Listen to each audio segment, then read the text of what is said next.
uma das maiores obras-primas que existe no mundo, que é a Capela Sistina, onde os cardeais estarão fechados, lacrados, sem celular, sem nada, sem contato com o exterior, enquanto não escolherem o sucessor do Papa Francisco.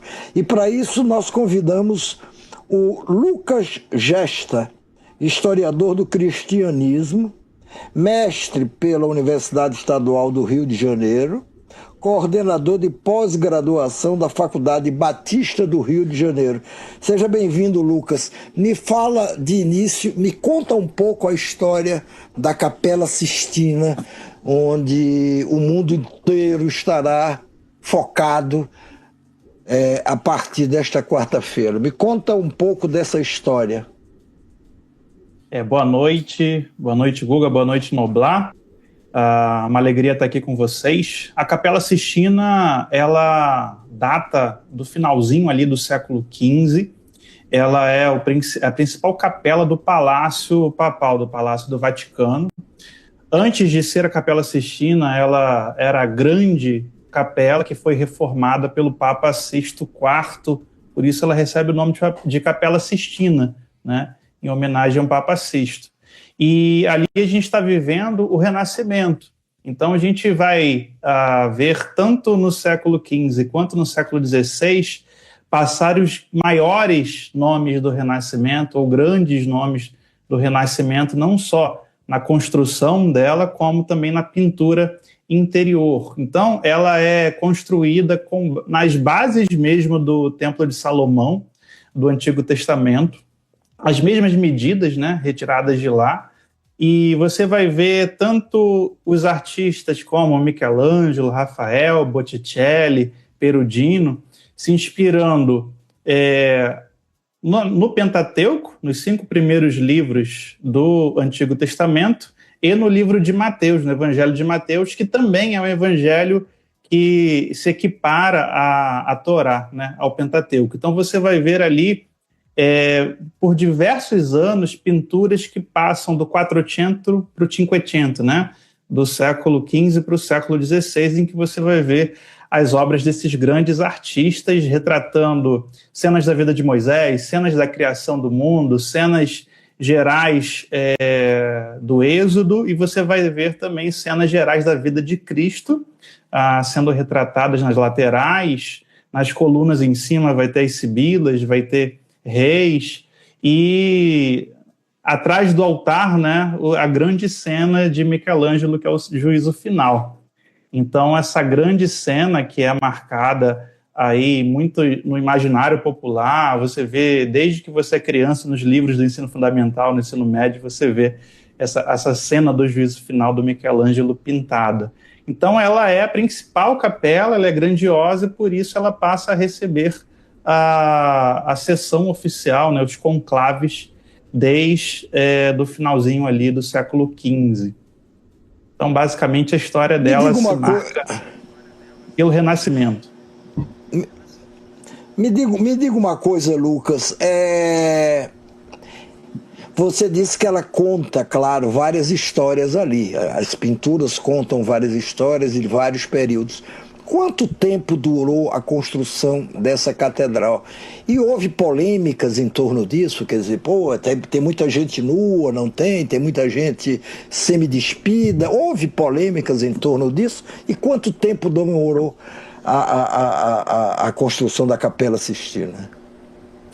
Olha, a formação dela, né, ou melhor, a restauração dela, da antiga capela para a nova, nos modelos do Renascimento, vai durar aí seus 15 anos.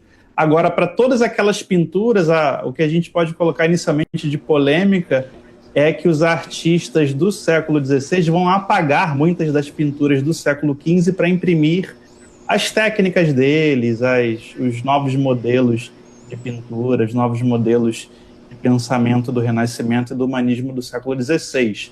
Então, os artistas que vierem depois, então a gente vai ter aí mais de 30 anos dessa capela sendo reformada, repintada, e cada artista desse do Renascimento imprimindo nela a sua visão.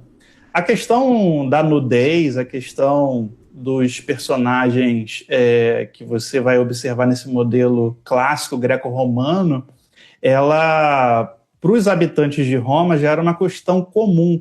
Para os papas, inclusive, já era uma questão comum, porque a gente chama esses papas ali do século XV e do início do século XVI dos papas do Renascimento. São eles que vão recuperar, né, muitas obras, esculturas clássicas, eles que vão financiar, né, vão ser os mecenas desses grandes pintores do Renascimento.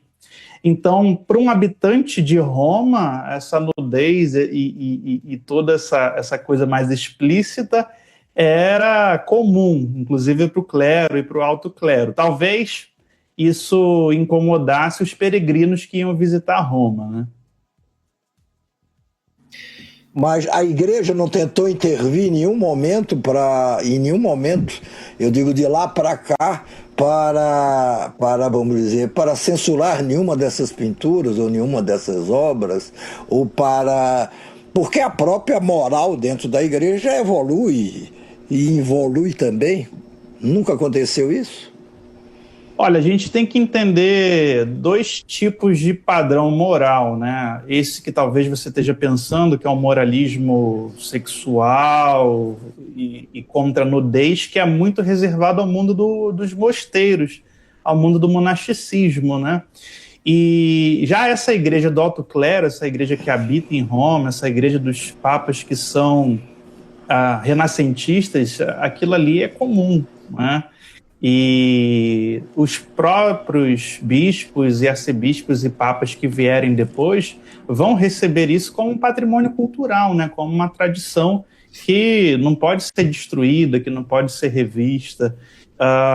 E eles, naquele tempo presente, aquilo estava sendo pintado, sabiam que estava sendo pintado na mão de grandes gênios, né, da humanidade. Então eles estavam recebendo aquilo ali.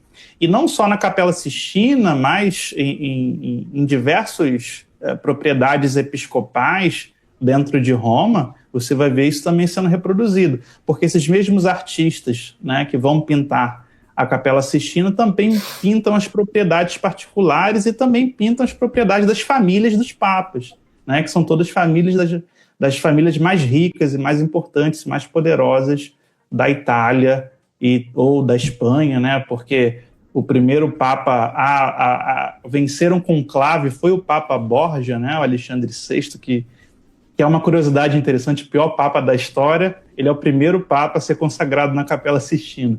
Então não há essa questão moral, esse conflito no alto clero, que já é educado, que já passou pelo Renascimento, já passou pelo humanismo, já passou para aquele ambiente clássico ali, estudou esse ambiente profundamente ali, até os dias de hoje. E hoje é patrimônio da humanidade, né? Você não pode fazer foram tentar restaurar a luminosidade do Michelangelo lá e deu maior confusão, isso recentemente. Guga, e você tem alguma pergunta, Guga?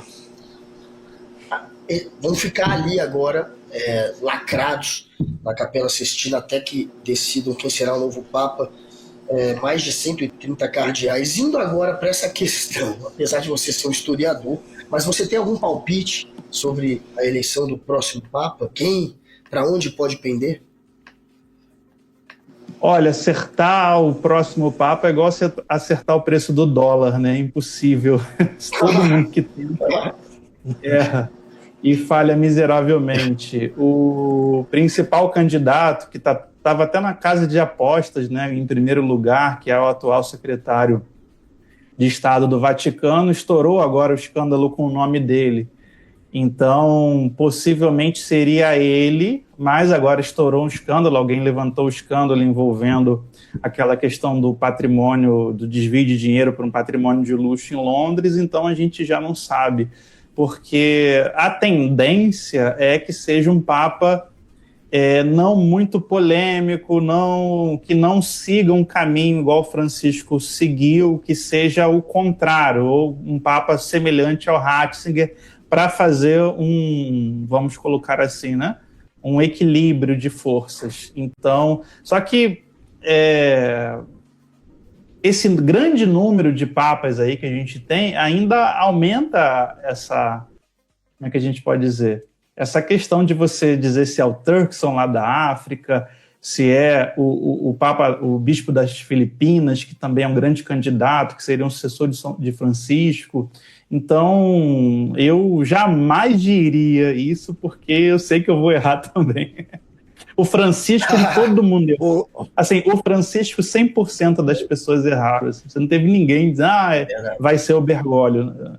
E eu acredito que agora a gente esteja no mesmo momento. Vai ser fulano, vai ser isso, vai ser aquilo. E aí surge um outsider da vida, ou surge um comum da vida, né? Lucas, muito obrigado pela sua participação, gostei muito da nossa conversa e se prepare para a gente voltar essa semana a conversar sobre papas, conclave, ligue para suas fontes, né? Em Roma, e os resultados e ficar nessa nossa conversa que sempre as pessoas estão ligadas muito nisso. Muito obrigado, Lucas. Eu que agradeço, muito obrigado. Foi um prazer.